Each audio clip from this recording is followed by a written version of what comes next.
Okay geng, jadi ini dia sebuah lagi yang kita test ride hari ini, iaitu Aeric Touch 250 berkapasiti enjin 250cc, 2 horsepower dan 23.5 Nm of torque geng.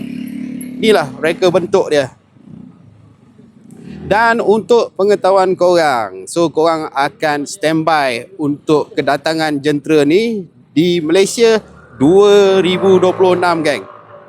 So dengar kabarnya lah kan. Dengar kabar, ini baru kabar saja. Kabar-kabar angin bawah 13,000 geng. Korang rasa macam mana? Jom kita tengok dia punya paparan meter dia macam mana. TFT meter. Nice tak geng? Nice tak? Okay, kita belanja dia punya belakang sikit. Macam ni geng. Agak menarik. Kita try. Kita tengok. Dia punya bunyi dah.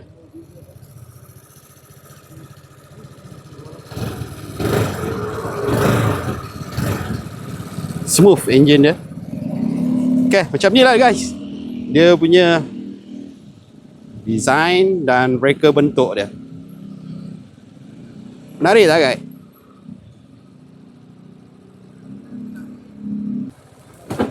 Okay, dia tak berat sangat guys. Lightweight. Ketinggian dia lebih kurang dalam 780 hingga 790 mm lah.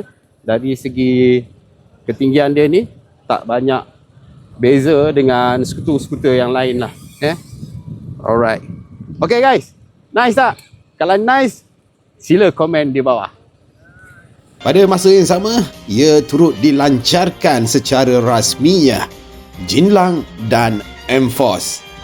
Jadi rasmilah ia bakal datang ke Malaysia nanti. Cumanya secara rasminya harga sahaja yang belum diumumkan. So, tunggu guys.